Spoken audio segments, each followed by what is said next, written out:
നമസ്കാരം. കേരള കാർഷിക സർവകലാശാലയിലെ വെള്ളാനിക്കര ഗ്രാമീണ കൃഷി മൗസം സേവാ യൂണിറ്റ് 2024 ജൂലൈ 9 തയ്യാറാക്കിയ കാർഷിക കാലാവസ്ഥ നിർദ്ദേശക ബുള്ളറ്റിൻ. ഭാരതീയ കാലാവസ്ഥ നിരീക്ഷണ കേന്ദ്രത്തിന്റെ മുന്നറിയിപ്പ് അനുസരിച്ച് മഹാരാഷ്ട്രയിൽ നിന്നും വടക്കൻ കേരള തീരത്തേക്ക് ഒരു ന്യൂനമർദ്ദ പാത്തി വ്യാപിച്ചിരിക്കുന്നു. തെക്കൻ ഗുജറാത്തിൽ സമുദ്രനിരപ്പിൽ നിന്ന് 1.5 കിലോമീറ്റർ ഉയരത്തിൽ ഒരു ചക്രവാത ചുഴി സ്ഥിതി ചെയ്യുന്നു. ജില്ലയിൽ നേരിയ തോതിൽ മഴയ്ക്ക് സാധ്യത. ജില്ലയിൽ വരും ദിവസങ്ങളിൽ കൂടിയ അന്തരീക്ഷ താപനില 32 ഡിഗ്രി സെൽഷ്യസും കുറഞ്ഞ അന്തരീക്ഷ താപനില 24 ഡിഗ്രി സെൽഷ്യസും ആകാനാണ് സാധ്യത. അന്തരീക്ഷത്തിലെ ഈർപ്പത്തിന്റെ അളവ് 74 മുതൽ 98%, കാറ്റിന്റെ വേഗത മണിക്കൂറിൽ ഏകദേശം 3 മുതൽ 4 കിലോമീറ്റർ വരെ ആകാനാണ് സാധ്യത.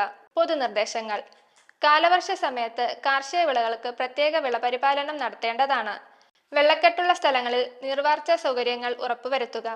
മണ്ണുപരിശോധന നടത്തി മണ്ണിൽ അമ്ലത്വം കൂടുതൽ കാണപ്പെടുകയാണെങ്കിൽ ആവശ്യത്തിന് കുമ്മായം ചേർത്ത് കൊടുക്കുക. മഴയില്ലാത്ത സമയത്ത് മാത്രം കീടനാശിനി പ്രയോഗം നടത്തുക. വാഴകൾക്ക് താങ്ങുകാലുകൾ നൽകുക. പച്ചക്കറി പന്തലുകൾ കൂടുതൽ ബലപ്പെടുത്തുക. കർഷകർക്കും കന്നുകാലികൾക്കും ഇടിമിന്നൽ ഏൽക്കാതിരിക്കാൻ തുറസായ സ്ഥലങ്ങളിൽ നിൽക്കാതിരിക്കുക. ഹ്രസ്വകാല നെല്ലുകൾക്ക് ആദ്യഘട്ട രാസവളപ്രയോഗം നടത്താവുന്നതാണ്. 1 ഏക്കറിന് 40 kilogram urea, 78 kilogram rock phosphate, 12 kilogram potash എന്ന തോതിൽ രാസവളങ്ങൾ ഇട്ടുകൊടുക്കാവുന്നതാണ്.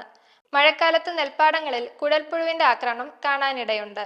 നെൽപ്പാടങ്ങളിലെ വെള്ളം 3 ദിവസം വാർത്ത് കളയുക. 1 ഏക്കറിൽ 25 കിലോഗ്രാം അറക്കപ്പൊടിയിൽ 1 ലിറ്റർ മണ്ണെണ്ണ ചേർത്ത് പാടത്ത് വിതറുക.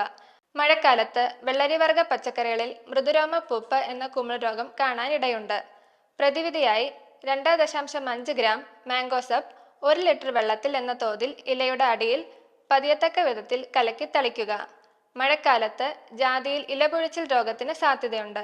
മുൻകരുതലായി 1% വീര്യമുള്ള ബോർഡോ മിശ്രിതം തളിച്ചു കൊടുക്കാവുന്നതാണ്. വെള്ളക്കെട്ടുള്ള സ്ഥലങ്ങളിൽ നീർവാർച്ച സൗകര്യങ്ങൾ ഉറപ്പുവരുത്തുക. മൃഗസംരക്ഷണം: കുളമ്പ് ചീയൽ, കുളമ്പിനുണ്ടാകുന്ന ക്ഷതങ്ങൾ എന്നിവ ഒഴിവാക്കുന്നതിനായി വെള്ളക്കെട്ടുകളിൽ മേയാൻ വിടാതിരിക്കുക. എലിയിൽ നിന്നും പകരുന്ന എലിപ്പനി അഥവാ ലെപ്റ്റോസ്പൈറോസിസ് എന്ന രോഗം ഉരുക്കൾക്കും കർഷകർക്കും ഒരുപോലെ മാരകമാണ്. നന്ദി.